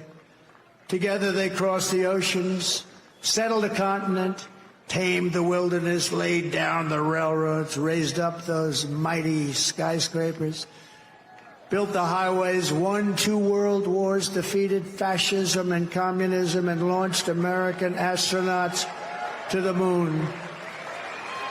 It was hardworking patriots like you who built this country. And 9 days from now, it's hardworking patriots like you who are going to save our country. There you have it. El Trumpito, in his own words. He's there to get votes, people, for an election that's happening in a week. That's it. That's it. That's simple. And the idea that it's a Nazi rally, esto y lo otro, this, that, and the third, it's crazy. The whole thing is crazy to me. Anyway, I want to get your thoughts on that before we hit the break. Let's go to Declan calling us from King of Prussia, Pennsylvania on WEEU. Go for it. Yeah, hey, Rich, this Nazi and fascist rhetoric, it's got to stop. It's really awful. Why does the GOP keep saying those things about Trump? They really got to stop it. Well, it's not the GOP. I think it's the Democrats and the opponents of Trump on the left. But this is what I think they feel is going to be the best way to stop him, right? If they can get you to hate the guy and think, oh, the guy's terrible, he's this and he's that, and this way nobody's paying attention to the actual policies, the actual deliverables that Trump actually brings. It's no secret that the Trump policies worked. It's no secret that he knew what he was doing in a lot of things when he went into the office of the president and came out of it knowing a lot more.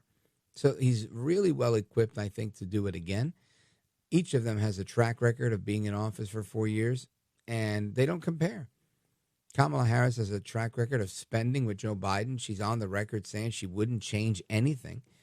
And in my opinion, Trump is not perfect. I'm just comparing the two candidates. It's night and day to me, and it's clear as day that only one of them really benefits the American people, and that's Donald Trump. And it's that simple. But I'm with you. Tired of hearing all this fascist and Nazi and all of this stuff. It's useless. It's intended to distract. It's intended to promote hate and division, and that's That's honestly not what we just heard Trump say. It's that simple. From the Declan, thank GOP. you. From When the is the GOP saying that? Oh, J.D. Vance, Kelly, Mike Pence. J.D. Vance hasn't called Trump Hitler or a fascist? America's Hitler. You forgot that already? Yeah, but he's walked this back, saying he got to know the guy and he's changed his mind. Right. It's not that he's an opportunist or anything like that. I'm sure he changed his mind.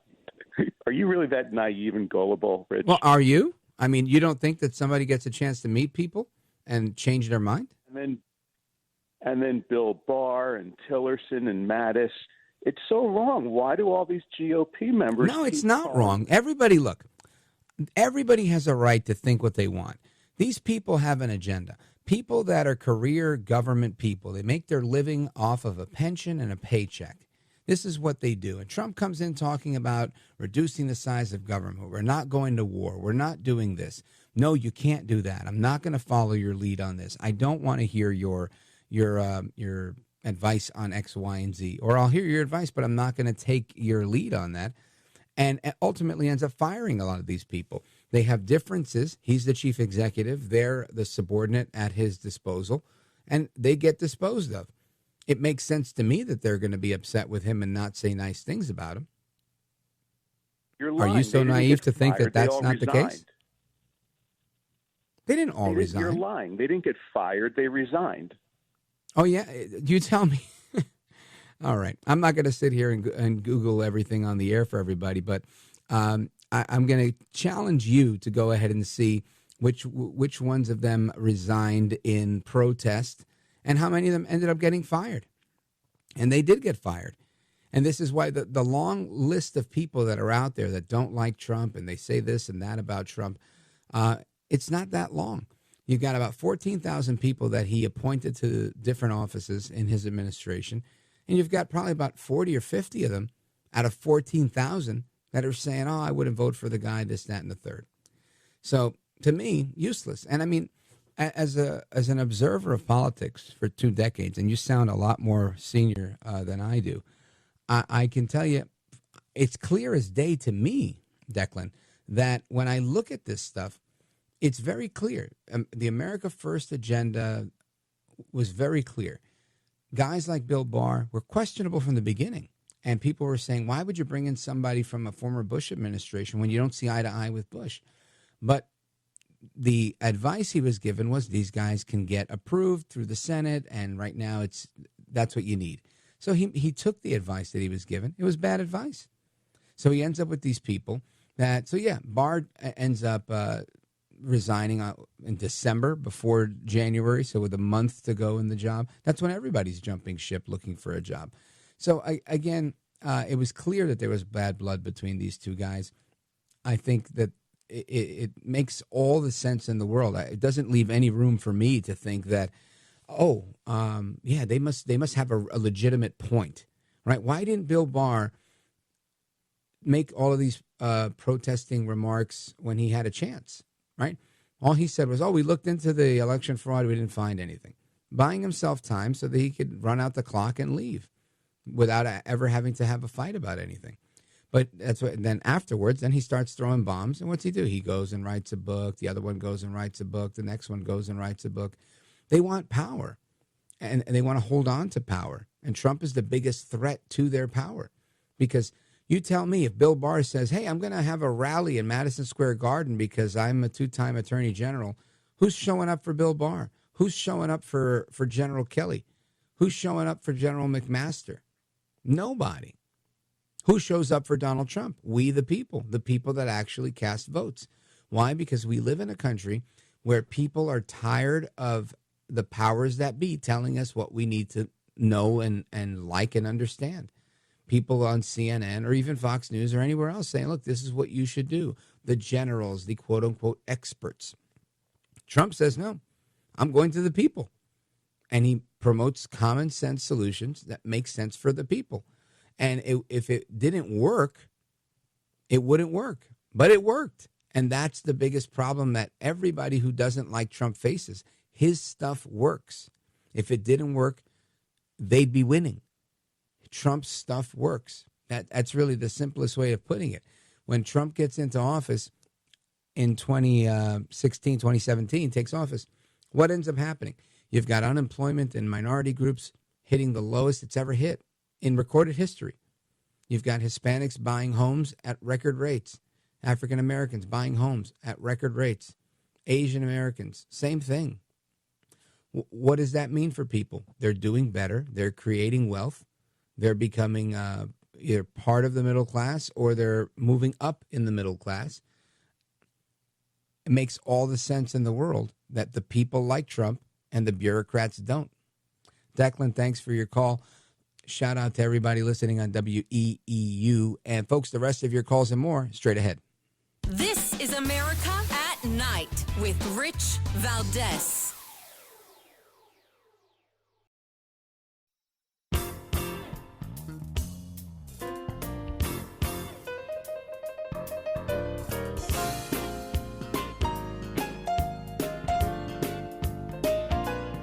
A lot of people say I do a tremendous job. And Rich Valdez does a tremendous job, I can tell you that. He's a fantastic person. America at Night with Rich Valdez. All right, amigos, welcome back. We continue the discussion with you all. 833-4825-337, 833-4-Valdez. And I want to go to John calling us from Terre Haute, Indiana, WAOV. John, go right ahead. Hey, Rich, nice to talk to you. Likewise. Thank you, sir. Hey, listen, I was just calling for the promotion code for Dr. Stella. I think she said it was Rich, and you get RICH, and you get a discount. Okay, and her website is Dr. Stella MD. DrStellaMD.com. Thank you, John. This is why we have call screeners, folks, so that I don't have to become Google on the air. Great job, Christian. Let's continue. Let's go to Walter in St. Augustine, Florida, WFOY. Go right ahead. Hi, Rich. A little bit statement and a little bit in fun. I don't know how you took it about that comedian at the Madison Square Garden rally. It disgusted me. Saying that about Puerto Rico and that about Latinos knowing how to make babies, which probably he don't know how. I grew up one block from the Alfred Smith Projects, which was 80% Puerto Rican. And if that comedian made those statements in that neighborhood, Richie would have left there sin cojones. That's so funny. Great job, Walter. Yeah, listen, I was in the room. I can tell you that the room was half filled at the time. It was right after the Pledge of Allegiance. People were still trying to come in, and most people were moving about their seats, talking to one another. He wasn't very engaging from the beginning. I sat down about halfway through his routine, and that's when he made the P. Diddy joke, which was very funny, and it did land well. But I think the first few were attempts at humor, and I wouldn't be surprised if we learned that, he's a secret Kamala person, because the Puerto Rico comment just really didn't even fit, honestly. But we can get more into that on the other side. Walter, thanks for the call, brother. Shout out to Florida, WFOI. Don't go anywhere. Coming right back with your calls and more. I'm Rich Valdez.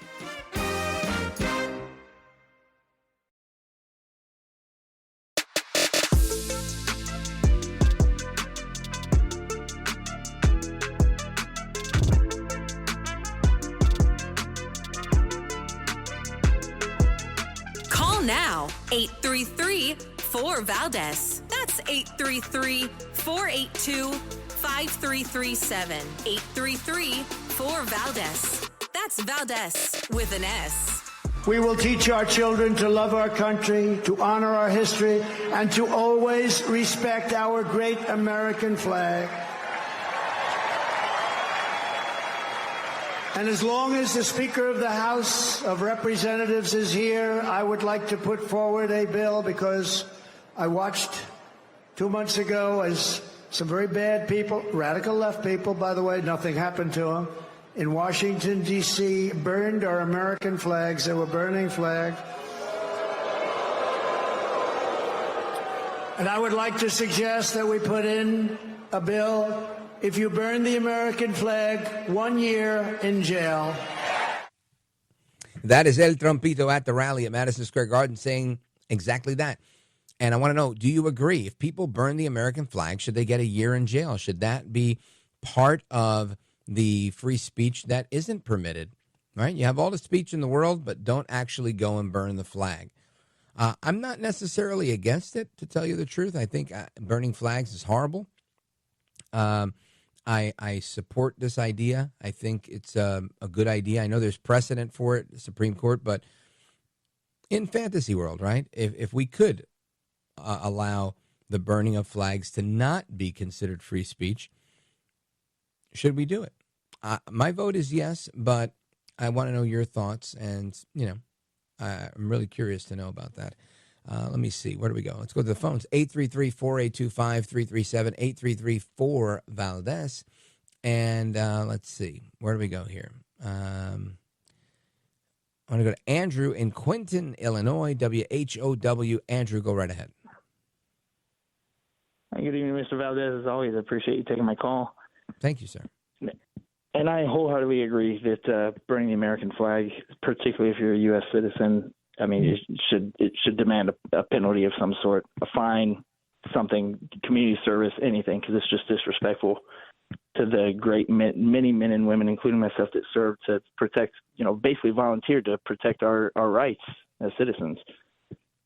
Yeah, look, I'm with you. I'll tell you, the only reason I'm on the fence with stuff like that is because I think of myself being out right here and talking into this big microphone I've got, and thinking about a time when a guy named Barack Obama was in the White House, or a time when George Bush was in the White House, and they would create these images, right, burning people in effigy. And let's just say, you start to make the argument that I can burn an image or a sculpture of Bush in effigy or Obama in effigy, but I can't burn the flag. Or what if they're wearing the flag, right? And I'm not trying to make arguments for it. I'm just saying I like the idea of that. I don't like arbitrary limits on free speech. But I do think this is one that, if well designed, could be one that we should all get behind, which is saying, look, yeah, you can burn a lot of things. You just can't burn the American flag. And I think that's a fair statement. Now, Andrew, what are your thoughts on 2024 and how it ends up? How are things looking in WHOW country? Well, unfortunately, I live in the deep blue state of Illinois, but obviously here in downstate Illinois, it's all red. It's beautiful. But I have a coworker of mine that lives in Indiana, and he has the luxury of living in probably the first state that'll be called for Trump in the Eastern time zone. But he's not as confident as I am that Trump is in a good position. In fact, he thinks that it's necessary for Trump to win one of the three states, either Wisconsin, Michigan, or Pennsylvania. And if he can get to 75 electoral votes before Kamala does, before his opponent does, then that's a trend that bodes well for Trump. It showed success in 2016 and showed failure in 2020 because he didn't hit 75 early in the first 2 hours of the polls closing in other of those elections. I was wondering what your thoughts were on those three key states. Yeah, look, I think you're right. He needs to win at least three of them. I'm also of the opinion. I do feel that if he does win at least three, he's solid. My hope, right? I can't make predictions here. I think I've already said I do believe the way this ends up is Trump with north of 300 electoral college votes, and winning all six swing states, or seven, depending on how you're counting. That doesn't mean I'm right. Right? I wouldn't bet on me right now. I mean, that's kind of my gut. That's kind of my inclination. It's not a hard and fast thing. It's something I realize is very fluid. And the reality is we just don't know what we don't know. And there are people out there like my buddy who just called us from WEEU and saying that, it's so bad, the trolls that are out there. This man is clearly a very malcontent individual that, is more focused on hating Trump than really on bettering America. Not once did he say, but, the reason I like Kamala is because, or the reason I like Tim Walz is because he didn't have anything there. His whole focus was on this is why Trump is bad. And this is why all his friends say he's bad. And he's just so bad. right? And when you have this type of thinking, that is everything is bad, bad, bad, bad, bad. Look, I talk bad about Kamala all day, right? I've been talking bad about Obama for years. And before that, it was Clinton. I could talk bad about Democrats as long as there are hours in the day. I can do it.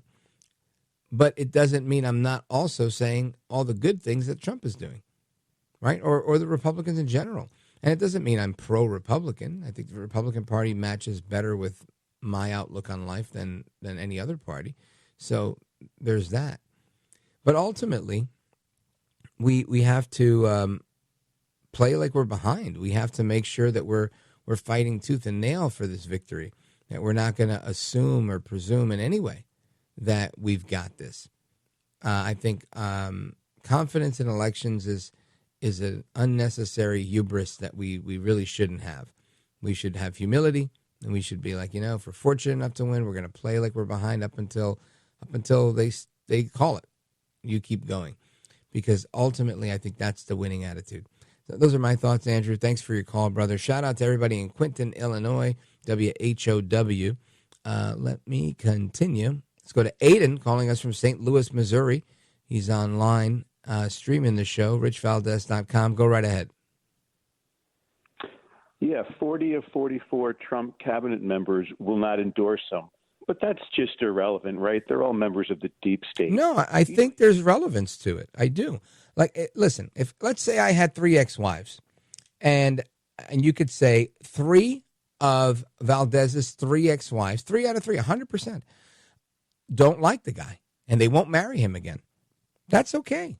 I would think that that's fair. I don't think that is something, or vice versa. Let's just say I meet a woman, and this woman has several ex-husbands. She's been married 3 times, and all 3 of them are like, oh, she's nuts, and she's a witch. I'm not going to take their word for it. I'm going to look at the situation and go, well, she's not like that with me. I'm going to give it a shot. I'm going to roll the dice, right? Because that's all we can do as people. I can't sit here and go, oh, well, it's a foregone conclusion. This lady must be damaged goods. She must be nuts. She must be out of her mind, because that's just not how I operate. And the reality is, what do I have in common with H.R. McMaster? What do I have in common with this other pendejo from last week, General Kelly? Right? These are people I didn't like from the beginning. So if I'm looking at them, it's not that they're irrelevant. It's just that I don't respect these people. I don't care for these people. I don't think that they make America better or safer. I believe they're part of the problem. They're part of the bureaucracy. In my perfect world, we go back to the 1700s. And you can take that any way you like. But what I'm talking about is the butcher, the baker, the candlestick maker are the people that run our government, not people that have been in government forever and a day. So when you have people, we the people, actually running the government, I think we do best. The closest thing we have to we the people today is a billionaire from New York, where I happen to be from, that thinks and sounds and acts like many of the people I know and love. And that's Donald Trump. Donald Trump's a New Yorker, acts like a New Yorker, sounds like a New Yorker, thinks like a New Yorker, and he brings that New York common sense to the table. So when he says stuff, I get it. And I think, I love the fact that he's the butcher, the baker, the candlestick maker, the billionaire developer. It's okay to me.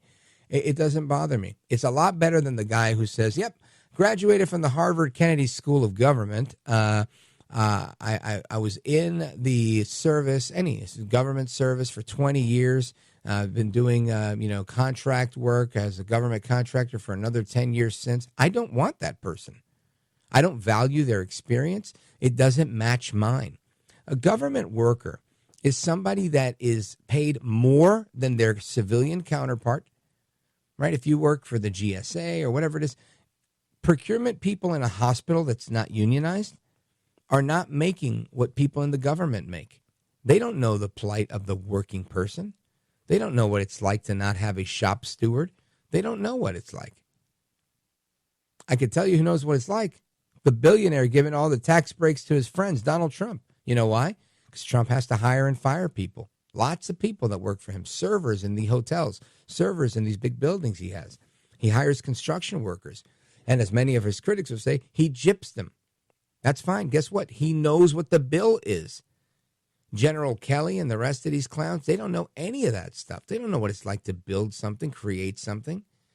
I'm a Puerto Rican kid from Brooklyn that started a barbershop, and it changed my life. Went on to get into politics myself, and now I work in broadcasting. I've had tremendous opportunities. I've got nothing bad to say about anybody. Not about the Jews, not about white people, not about anybody. I think America's a great place. It's afforded me some excellent opportunities. I've been able to use a lot of my talent to move ahead in life. So I don't have anything in common with these people, and I don't respect them. I don't think it's the honorable way to go, to sit here and milk the government for your entire career and never make your own way. And I know I'm probably pissing off a lot of people right now that think, oh, man, that's messed up, Rich. You're dissing all the government people. I would love to shrink the government. And guess what happens when you shrink government? You fire a lot of government people. It's great to serve. I served in government. I was there for 2 years. I might have done a little more, but my mouth got me in trouble so often. People hated the idea of me saying, we should be trying to work ourselves out of a job. We shouldn't be a permanent fixture in this government. Nobody liked it when I said stuff like that. Why? Because I don't think the taxpayers should be funding these multiple positions for multiple things for multiple years on end. So at the end of the day, John in Chicago, Illinois, I'm going to get to you in a moment, Aiden in St. Louis, Missouri, who I'm on with now, I don't care what those people say. They don't relate to me. And guess what? I don't think they relate to, maybe to you, but to most of the people that are supporting Trump. Because these people, they work for a living. They don't have the guaranteed protection of doing whatever they want and being protected by this government union. They don't have the protections that so many people in government have, and to be overpaid above market value and do it for an entire career and then get to do it again. It's not a part of real life while they go ahead and criticize tax breaks for the rich. Chew on that for a little bit. Folks, I'm coming right back. Valdez. This is America at Night with Rich Valdez.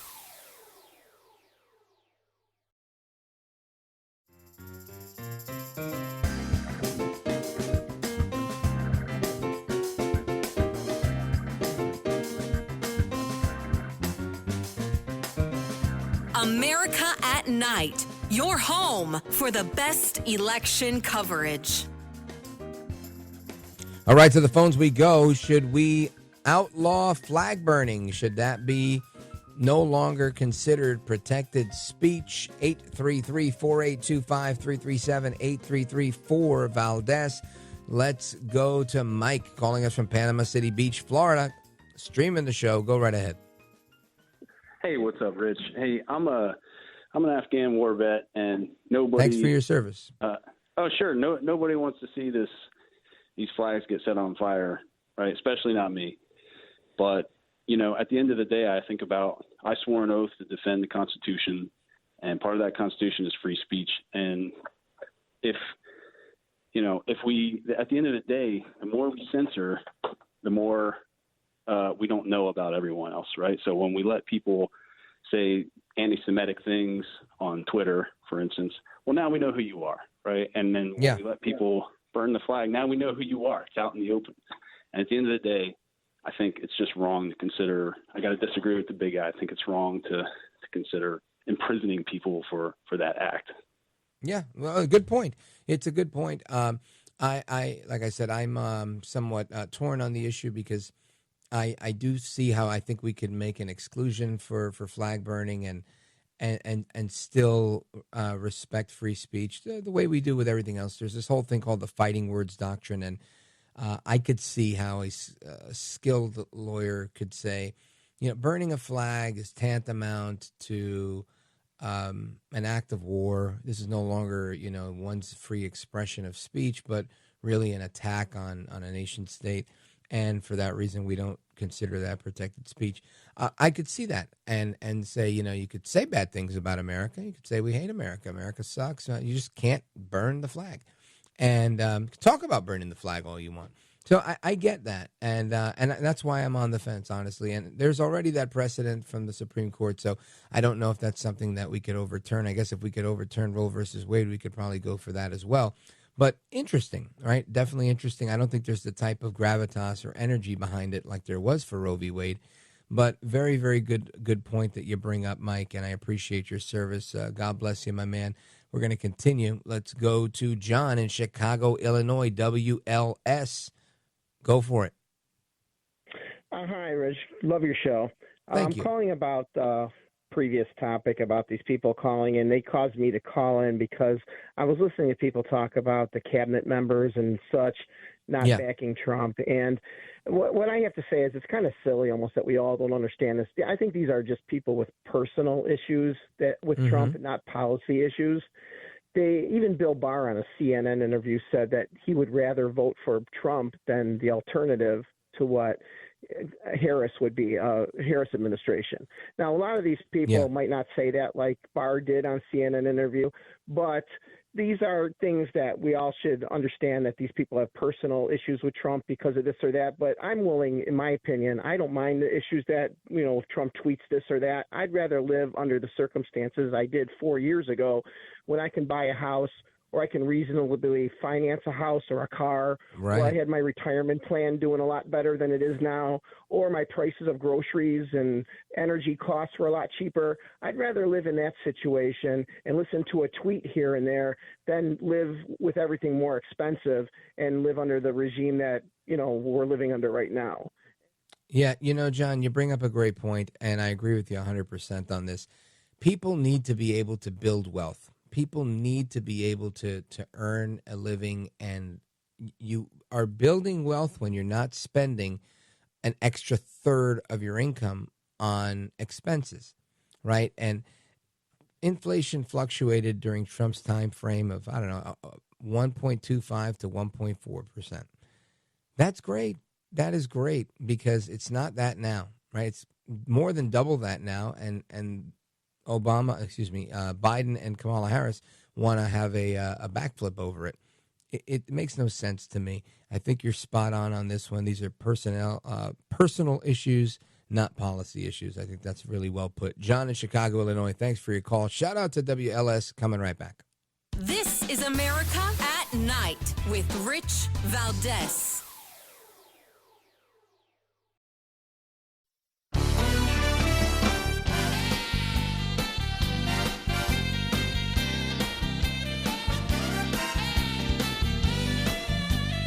All right, amigos, it is time for the speed round. And we'll do a little different tonight because we just got so many people that want to chime in. And I want to make sure you hear from everybody that's on here. So I'm going to try and run through these as quickly as I can. Let me see. We've got Michael in Schaumburg, Illinois, WLS. He says that Democrats are really the ones that sympathize with the Nazis. I think you're right. If it wasn't for their sympathy to the Nazis, we would all find this whole thing repugnant, but they seem to think it's okay. It's okay to constantly use this type of language and this inflammatory talk. So I think you're right on that one. Paul in Zanesville, Ohio, on WHIZ says too many people fought and died for the United States flag. Flag burning should never happen. I think you're right, Paul. It shouldn't happen, but it does, and it remains to be seen whether we continue. Frank in Evergreen, burning of the flag should be respected as free speech. All right. Robert in Charleston, WTMA, Trump is smart. He's not perfect, but he means well. I agree with you there. Paul in Boise, KBFI, crunch time, Dems are going to fail. Sarah in Bedford, thank you. WBIW, Frank at WCDC, thank you. Hasta la próxima. I'm Rich Valdez.